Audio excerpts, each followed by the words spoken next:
Good afternoon, everyone. I hope you can hear me fine. I've run through a sound check so far, and everyone seems to be responding okay.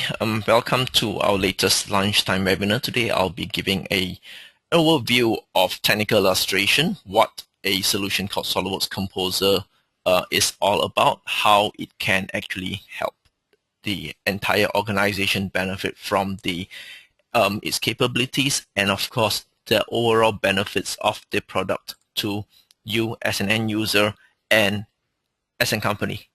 All right, my name is Alex Koch. I'm a business consultant with Intercad. I'm based out here in Melbourne, and welcome.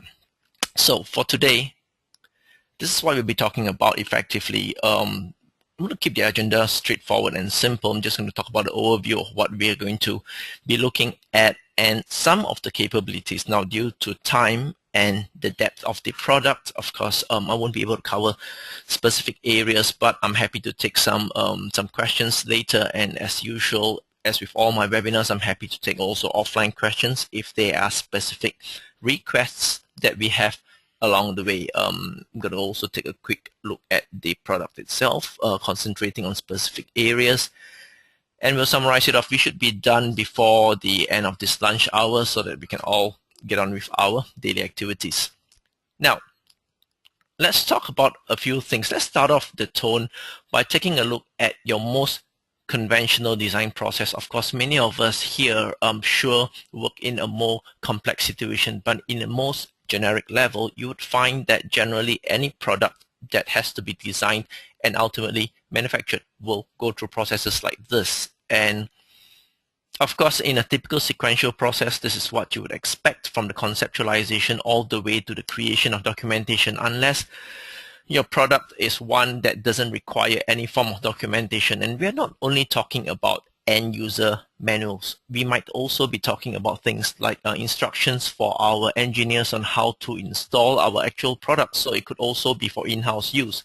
It could be for the creation of marketing material and all that. In the most basic form, again, we take a look at the conventional process. Now, seeing that most, if not all of us here are already using one form of 3D CAD or another, you would find generally that there are certain sections of the process that have been compressed, and you'd probably already be very well aware of the benefits. Primarily, for example, the process of being able to conceptualize and validate your designs concurrently. You could actually design your parts, for example, in SolidWorks and run a simulation within a SolidWorks simulation and to ensure that your product is meeting the structural requirements of your design. The main benefit ultimately to the company is, of course, you get a reduced timeline in your design to product release cycle. But very often, and this is a phenomenon that's not unique to Australia or New Zealand, in fact, it's something that covers the entire world, is that very often you find that technical documentation is treated as an afterthought or like the poor cousin of the whole product development process. Oh, let's think about how we are going to create our product first. We'll worry about documentation later, which very often ends up in a situation where your technical documentation is very much a byproduct or an afterthought. And this is one of the things that we're going to talk about addressing today. Now, again, I have to emphasize, you do not have to only consider end user manuals. That is just one of the many end results of technical documentation. You can talk about even in-house manuals. For example, ISO certification requires that you have properly documented steps for a particular process. So imagine the steps to assemble your product. This information can always be addressed on this level. Now, currently, typical technical illustration processes involve one of the three, or maybe a combination of the three. Most often, of course, we find screen captures. Okay, we've created a part in 3D. Why don't we just take a screen capture and put it onto Microsoft Word document, do a cut and paste. For slightly more complex situations or cases where with like a greater degree of realism, very often you either resort to actual physical photographs or a combination of photographs with graphic art, things like your Photoshops and all that, which is really good until you consider the fact that in order to create a photograph, you actually require a physical product to photograph, which means you've got to wait till your product is complete, which means, again, the whole string of processes going up becomes pretty obvious.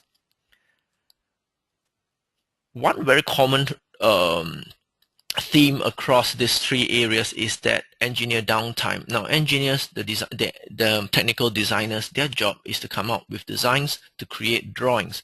Now, whenever you have your designers creating screen captures, you have them distracted from their day-to-day actual work, you effectively end up with downtime, and everyone knows time is money, and very often engineers are not hired to create screen captures, and this can be a very disruptive process. Imagine a situation where marketing requires a particular picture to put in their brochure for a product that has not been launched yet. Now, very often what happens is marketing or sales comes over to the engineer and say, hey, I need you to stop your work and do something like, for example, take a picture for me. Okay, whether it's a screen capture or a series of screen captures, imagine the back and forth and the unproductive time that the engineer has to go through. So what are we taking a look at today? The whole idea is addressing this aspect of disjoint between design and technical documentation, or illustration as what we like to type. Very often, like I mentioned just now, engineering resources get tied up, which means your engineers end up becoming graphic artists, become photographers, become all kinds of things. And let's face it, at least for myself, coming from an engineering background, engineers aren't graphic artists, engineers aren't marketing people. Therefore, your overall product quality is gone. The other thing is taking a screen capture is great, but what happens if the design changes? As we all know, design is all about change. So every time your design changes, whoops, you can do two things. One, you can pretend it doesn't exist and have your documentation to be incorrect. Or two, you actually have a situation where your design has changed. That means you have to go through the whole process of recreating screen captures again. This time that is spent again is downtime from the engineering standpoint and unproductive. You also open yourself to questionable accuracy because, again, what if you left out a screen capture? What if you're not using the latest screen capture? Are you sure you're using the latest one? And of course, ultimately, your timeline gets delayed not because your product isn't complete or your product isn't ready or the information isn't available, but the unproductive processes that have to be involved ultimately result in the whole time to market being delayed, which of course we all know in a competitive world today, time is very often the biggest luxury that we all struggle for. Now, when you introduce a solution such as SolidWorks Composer, the whole concept of a technical illustration solution is to take into consideration what we already know. For example, we already have CAD data, whether in SolidWorks or some other product, and to actually apply that whole concept to where your technical illustration, technical documentation process gets integrated with the existing process of your design. Namely, what happens is that you want to have the ability to leverage your 3D CAD data to create your marketing information, your technical illustration, user guides, and so on and so forth. That's the basic premise of it. At the end of the day, it opens a gateway to non-engineers, for example, allowing your marketing or sales department to actually make use of your CAD data. They can't change it, of course. The guys who can change it would be the engineers. But it allows marketing guys to directly access CAD data and actually make use of this information for their purposes. Therefore, they can be the ones making the screen captures that they like. They can be the ones creating the images or even the animations that we like. As we all know, no matter how simple it is to create an animation, where marketing wants from an engineering standpoint can be relatively time consuming. An additional benefit is this whole process of being able to update a drawing by updating the 3D CAD model, something that we are probably taking for granted on a day-to-day basis. Imagine using this ability to extend all the way to the creation of your technical documentation. That is what SolidWorks Composer provides the company the benefit of. It allows you to ensure that regardless of what sort of output you create, whether it's a screen, whether it's a picture, I wouldn't call it a screen capture anymore, or an animation, or an interactive instructional movie or something, you can ensure that any changes that are done on the CAD data automatically get updated on demand by the user. Of course, the end result, and this is something that we tend to always overlook, your downstream deliverables, you can be sure how often have we actually received, we have bought products and received manuals that are slightly out of date, and it says, it gives you a generic picture, and then it says, oh, if you're using version 2, okay, you have to do something else. And imagine that from an end user looking at a manual where the diagram is just slightly different from the product that he or she has bought, just slightly different to actually detract the user from saying, hey, this is cool. And the user ends up saying, you know what, the manual, it doesn't really match the product. How many of us have actually encountered such things before? And that ultimately is the gain from the company standpoint. The overall and product quality perception. The end user ends up getting a much better experience with the product itself. And of course, as if you have a happy end user, you have a happy customer. And that's what ultimately we want to get. And of course, from an overall design cycle standpoint, your time to market gets reduced because you do not need anymore to wait for the product is complete before starting off your documentation process. With SolidWorks Composer, what happens is that you actually enable an organization to create your technical documentation almost in real time concurrently with the product that's being created at the same time. And that ultimately is the benefit. As we all know, time is money, and the less time you take to develop your product, the faster you get it out in the market. And very often, one of the main things that present a stumbling block to the rolling out of a product, or ultimately the sign off and even receive of payment of a product, isn't the product itself, but the documentation isn't ready. How many of us here have encountered that before? I have. As an engineer myself, I've encountered this quite a few times, and I'm sure there are some of us out here who also can associate their day-to-day activities with this, not being able to get the payments of their products because the product is ready, but the documentation isn't. And so that brings us to SolidWorks Composer, which is the topic of today's presentation. The general gist of the benefits of SolidWorks Composer is what you see on screen here. The whole idea is to reduce time, to reduce the dependency on sequential processes, to improve the overall product quality and end user experience. And that's what we are here to talk about. And of course, the question is, what does SolidWorks Composer give us? I mean, it sounds like SolidWorks something. So it's a nice little tool here. Some of you might have heard of a product called 3D via Composer. That is the same product as SolidWorks Composer. It's just slightly more enhanced right now and repackaged as SolidWorks Composer. What you get from the products is the deliverables that you get from Composer can largely be divided into two main areas. One, of course, again, depending on your end user's requirements, images, whether they are shaded line drawings depending on the requirements. For example, some of us here might be familiar with IKEA type line drawings. Some of us here might be collectors of car brochures from different car showrooms. This is what you can actually present with SolidWorks Composer. On the other end of the spectrum, SolidWorks Composer also empowers a company to lift the game, so to speak, to actually bring static images to actually create not only movies but interactive movies. After this presentation, I will be uploading the end results of what I'm creating here in this presentation for all of us here to download and actually experience for themselves what your generic interactive web-based content can be, and you will get a link from me after this whole presentation. This is just a glimpse of what you can actually present with your SolidWorks Composer outputs. So back to SolidWorks Composer again.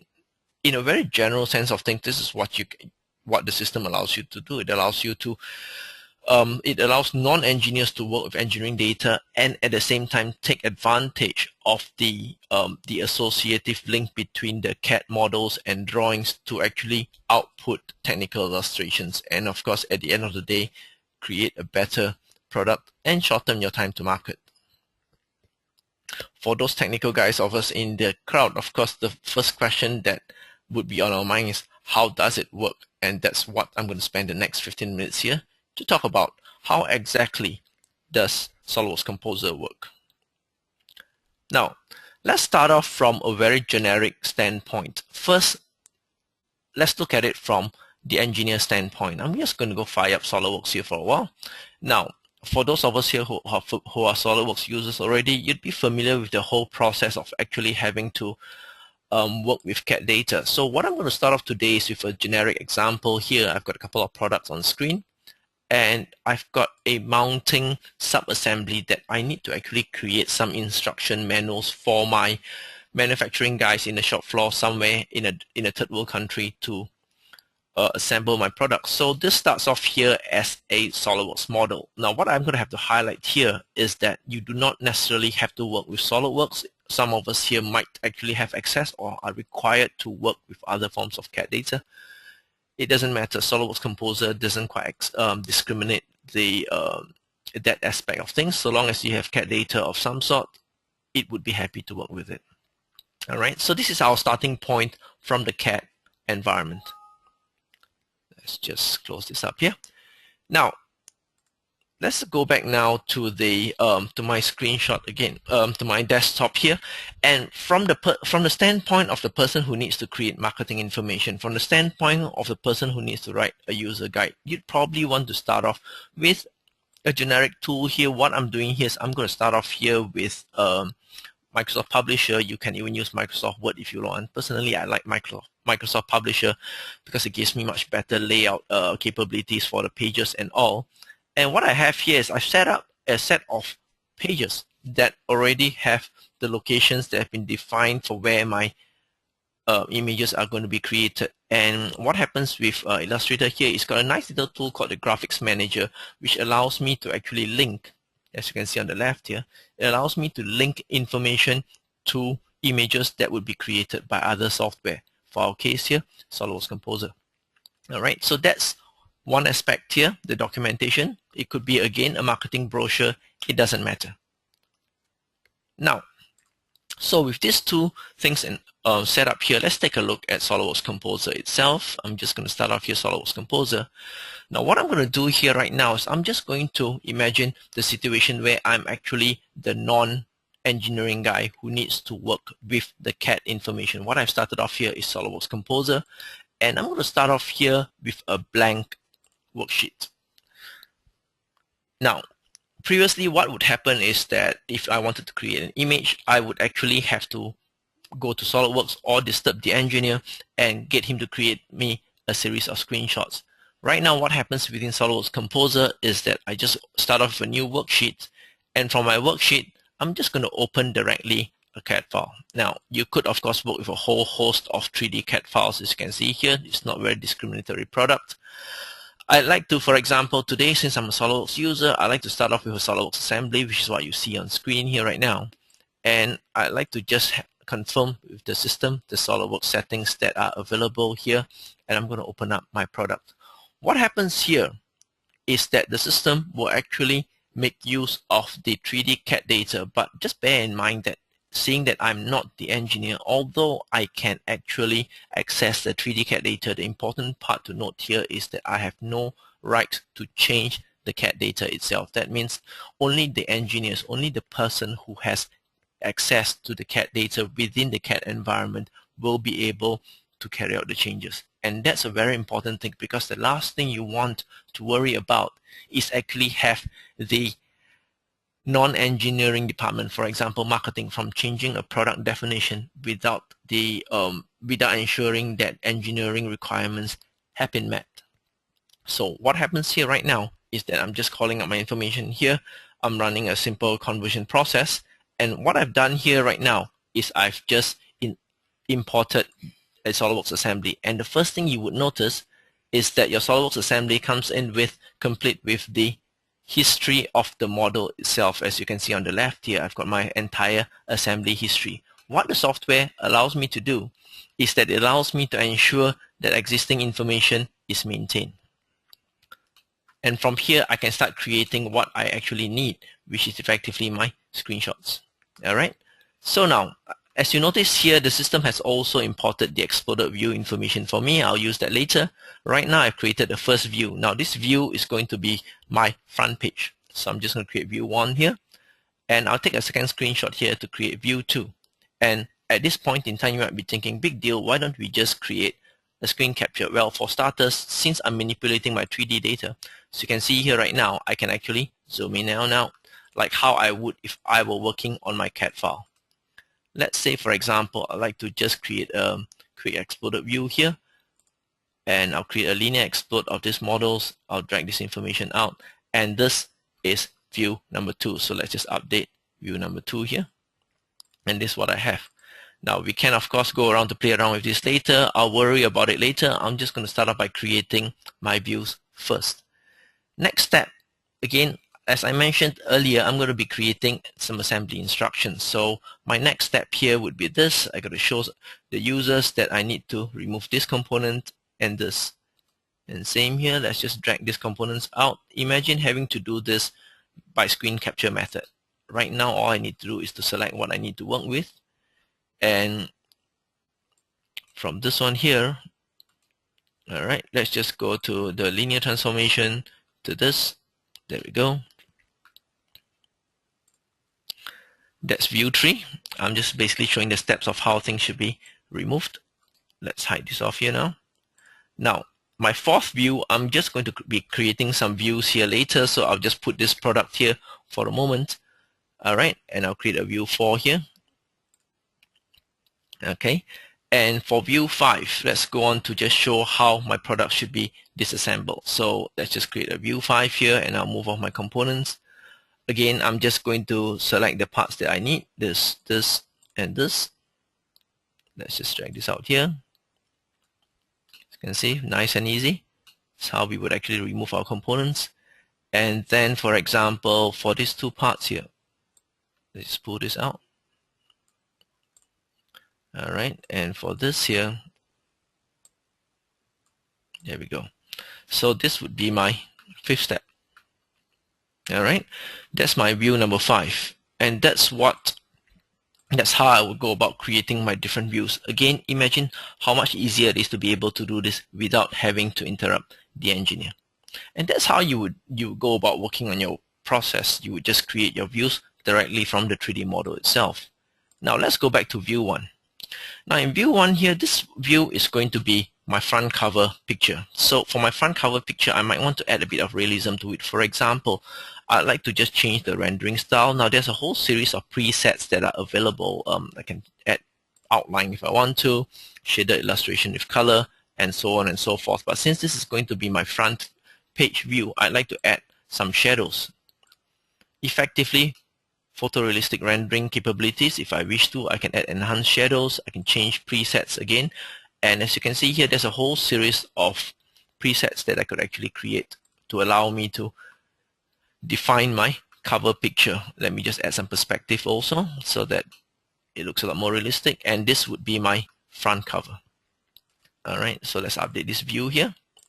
Now, from view 2 onwards, you will find that this is information that's going to be for our internal documentation. We could always switch over to one of the predefined views. For example, I can put a flat technical view with outline and then add the information that I need to. For example, let's go on to tell the end user that all these components have to be inserted in this manner, and I'd like it to be fully opaque, but I don't want it to be on the top. Start is good, but I want it to be gradient.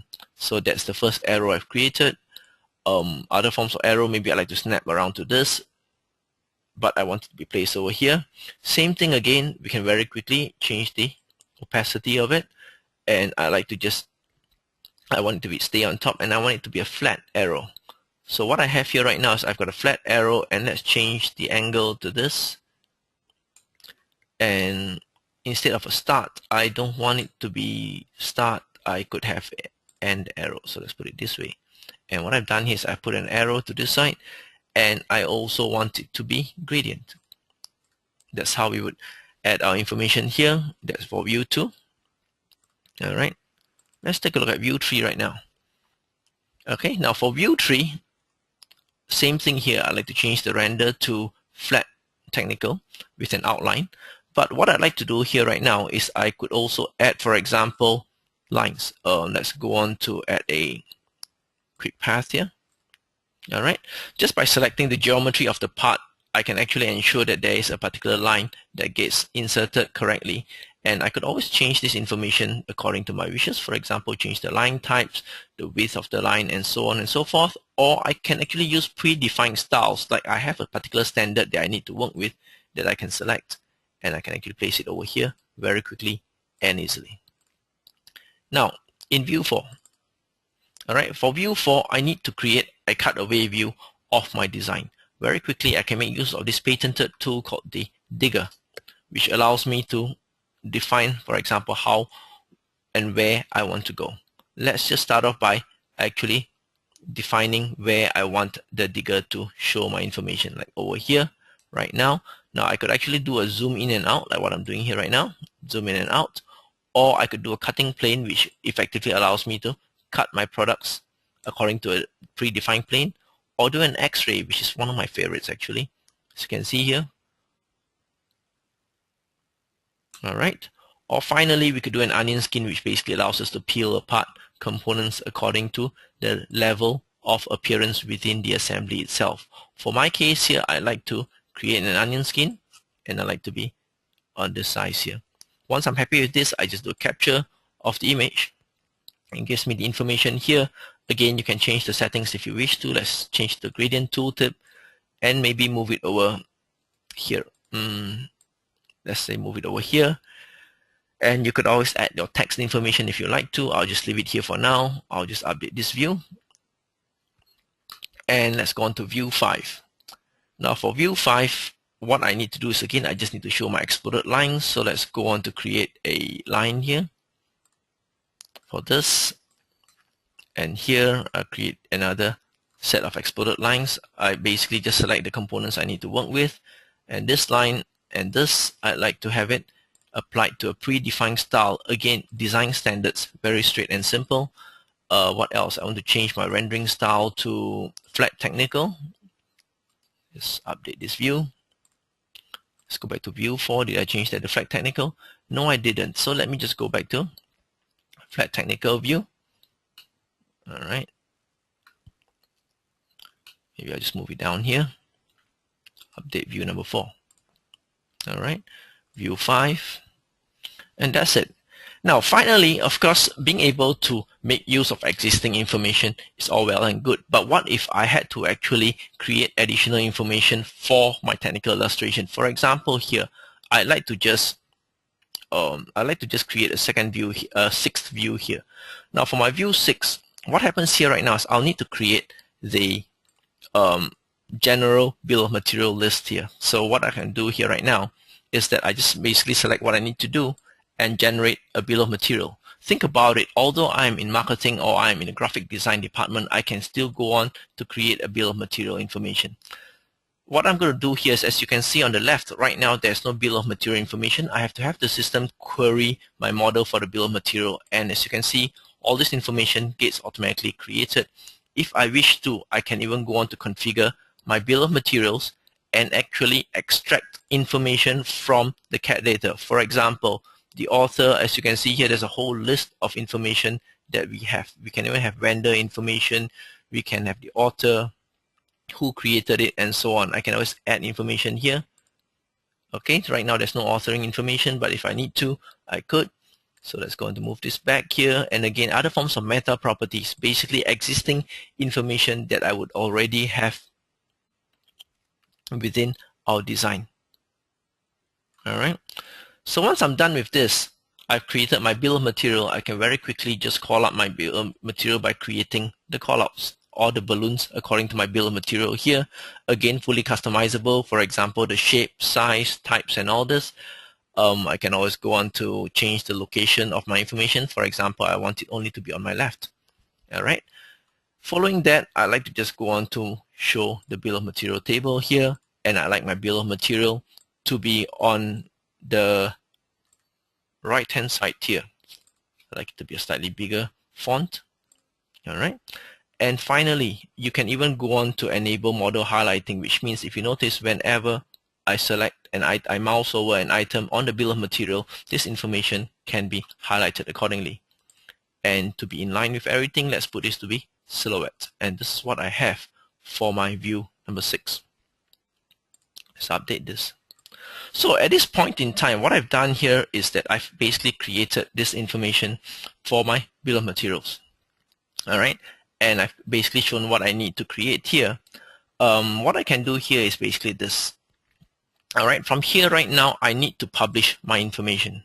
Let's go back to view 1. I need to publish this information to create my my documentation information. What I'm going to do here is I just go into my workshops and have the system generate a set of high resolution images. Now, as you notice here, I've got a set of 6 images. What I can do here is I just go on to create a high resolution image, and I have the system save my documentation information. For example, I've got some presets for cover image, for instruction sheets, for example, and I can actually set a rule for my file names, which allows me to actually save in bulk process, in a batch process, all the images that I need to, instead of saving each file one at a time. So what I'm going to do here right now is I'll just do a save as, and I'll just save my information. All right, I'll just save this information here. So what I'm creating here is a multiple sets of images for my instruction sheets. I still, however, want a particular cover image to be in accordance to a particular setting. As you can see here, when I switch from the different types of profiles, you would find that different resolutions are defined here. And let me just go on to save it, and I would save it to this view here, and I'll hit yes. And that's what, from a marketing or documentation standpoint, I would need to do for now. Now let's go back to our assembly instructions here. All right, on our assembly instructions, when we go back, okay, all right, it's already been opened. So it tells me it's already been opened. And what the system tells me now is that my images have been modified. And this is again in Microsoft Publisher. We could always, of course, go on to say original is modified. I'll say update this link. And what the system would do is it updates the information for me. I could go to each screen if I wanted to, or I can do a 2-step process by doing an update all and publishing it to a PDF at the same time, which is what I'm going to do here right now. Let's just go on to publish this information. It prompts me that my images have been updated. Let's go on to publish this, and you'll find that the assembly guide gets updated according to all the information that we require.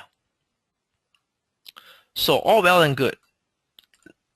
Okay, but let's take a look back at SolidWorks again. As we all know, design is all about change.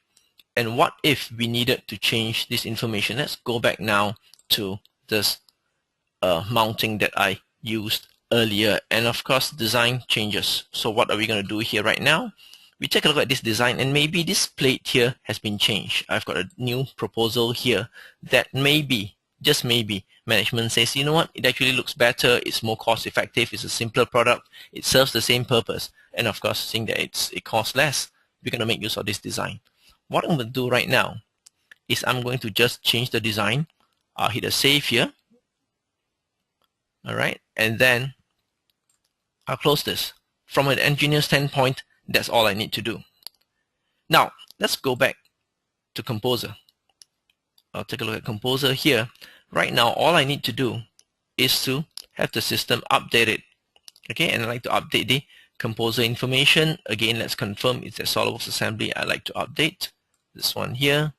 I like to update it, and we have the system do the rest of the work for us. Imagine the amount of downtime you do not have to put up with simply because a design has changed. Now, from a non-design standpoint, to update my manuals for the end user, to update the field engineer instructions, to update the marketing documentation, etc. All this information now boils down to a series of mouse clicks rather than walking over to someone else. As you can see here right now, the system is taking into consideration what has been changed, it's querying the model, and it's telling me that, look, some changes have been made.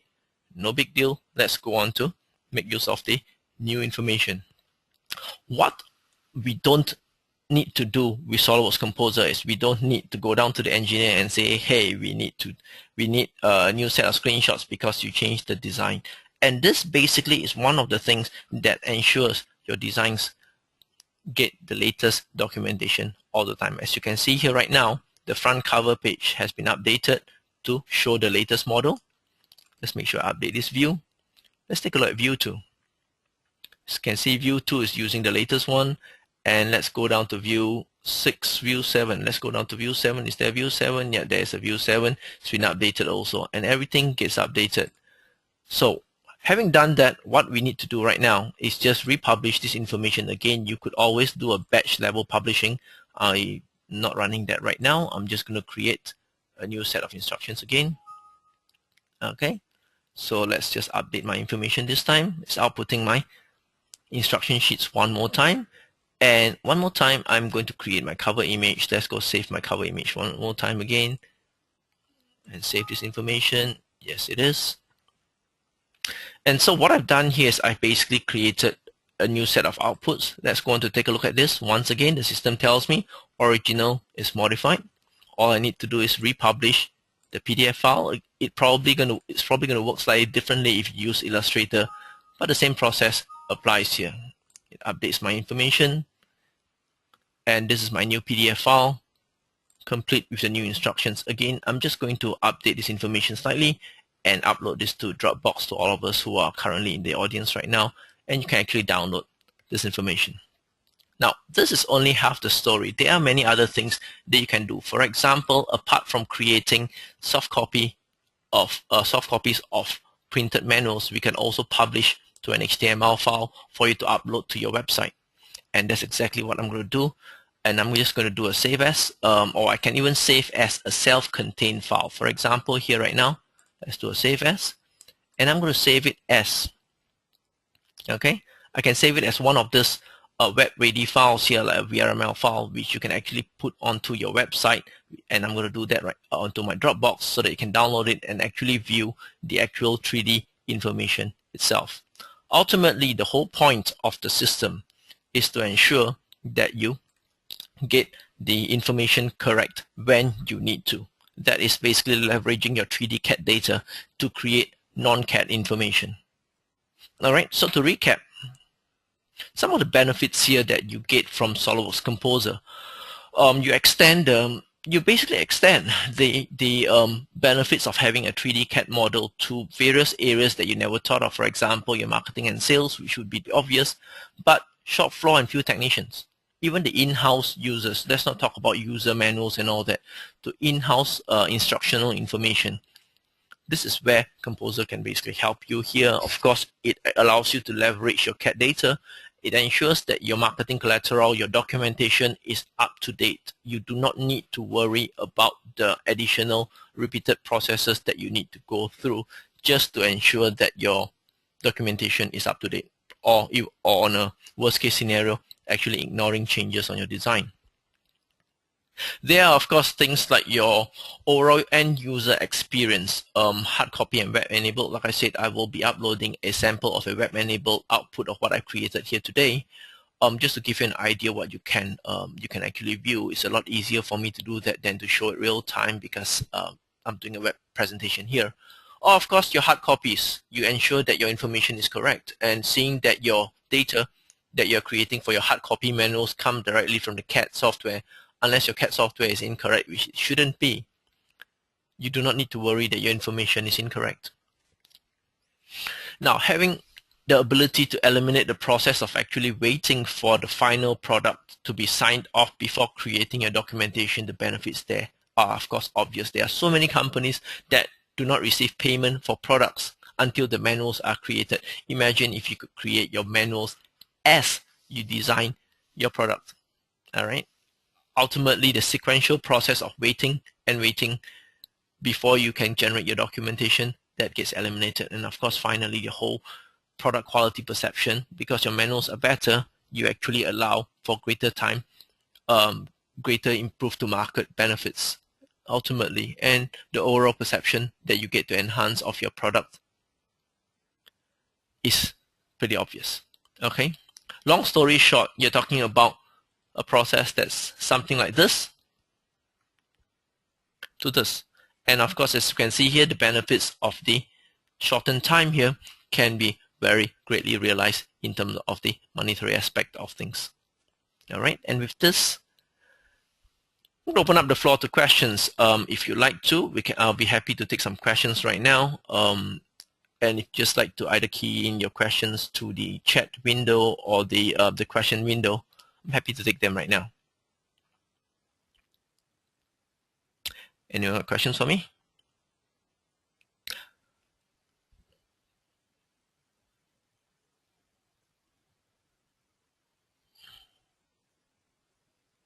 Does this work with EPDM? Good question. Short answer, yes. There is a direct integration with EPDM also.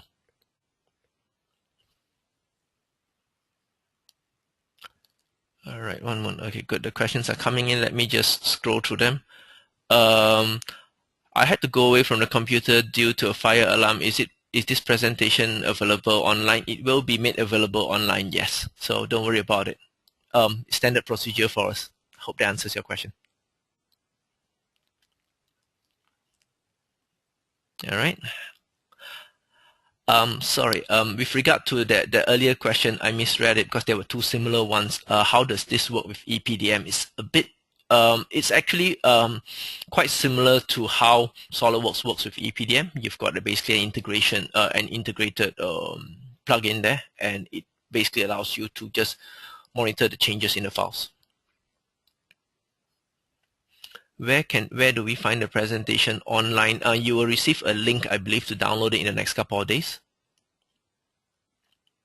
Sorry, Jamie. Yeah, like I said, there were two questions earlier that came similar. How are the files revision control in EPDM? Short answer is very similar to how SolidWorks does it. The long answer is I will need to take this question offline if you'd like to know more. But if you are already working with EPDM in SolidWorks, the process is actually very, very similar.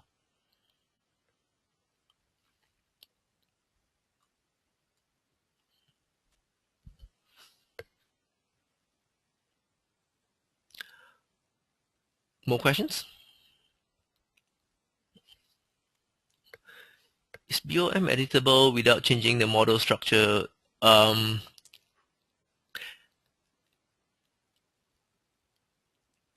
Yes, it's possible. You can edit that, definitely. The main thing is you need to know what you're editing, but it's very common because sometimes you might need to just, for example, extract a portion of the items and all that. So yes, you can do that quite easily actually. All right, sorry, the question was whether is the BOM editable in Composer without changing the model structure? The answer is yes. No worries.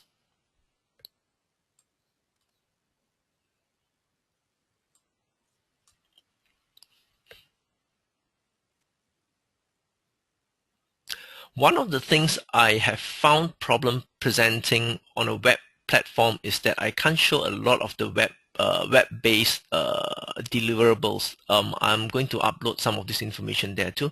Can you update the Composer by replacing it with a different but similar part, SolidWorks part? Daniel, if your question refers to updating it directly within Composer without a change in SolidWorks, the answer is yes, you can do that also, but generally we don't recommend that. Does that answer your question, Daniel?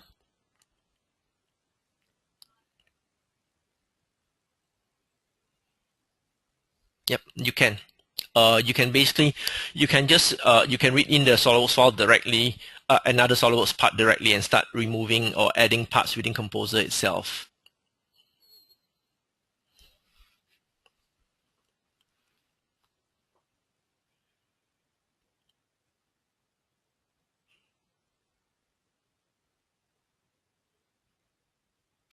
Any more questions?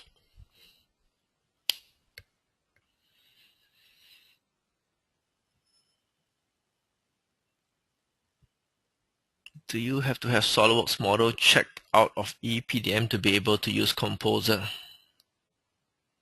That's a good question. I think you do need to have it, but I'll need to confirm that, Jamie. Let me just put a note on that. I believe you have to.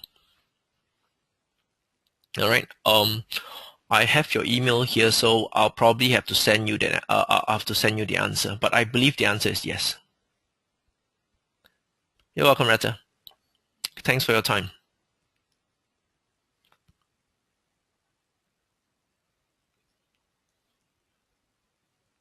Any other questions?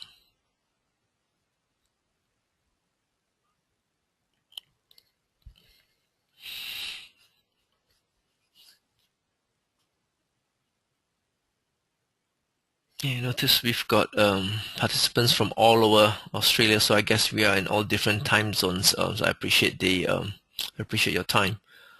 Well,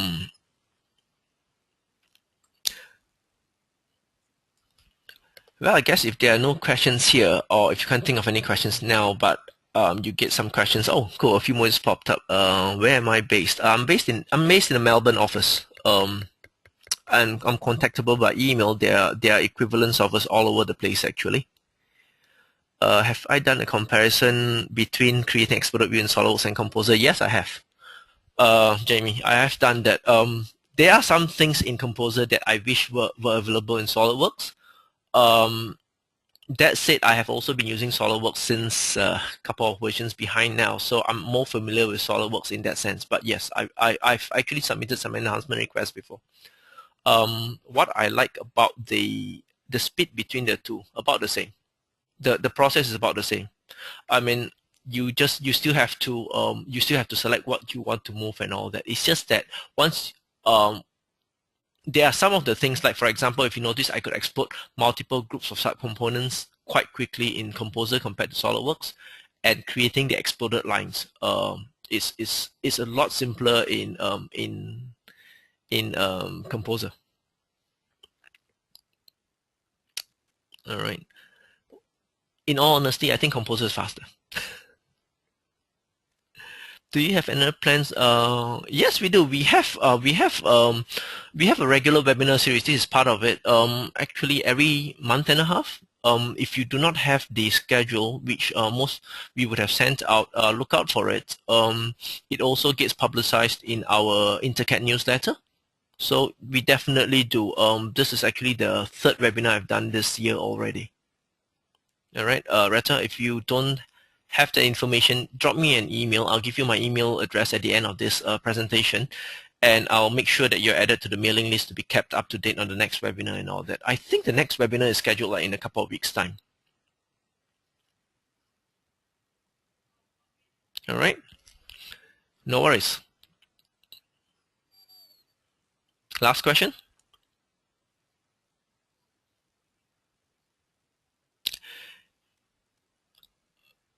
Well, if there are no more questions, or like I said, if you can't think of a question now and think of one later, I normally like to end off my presentations with my email address. And if you're based in Victoria, I'm based in Victoria, and we can always take this offline, but they are also equivalents of my role within Intercat itself. And I could always redirect you to the right person to answer those questions. Again, this is my name and my email address. Again, if you've got any questions after this, or if you'd like to know more, I would be happy to take them, or like I said, redirect them to accordingly.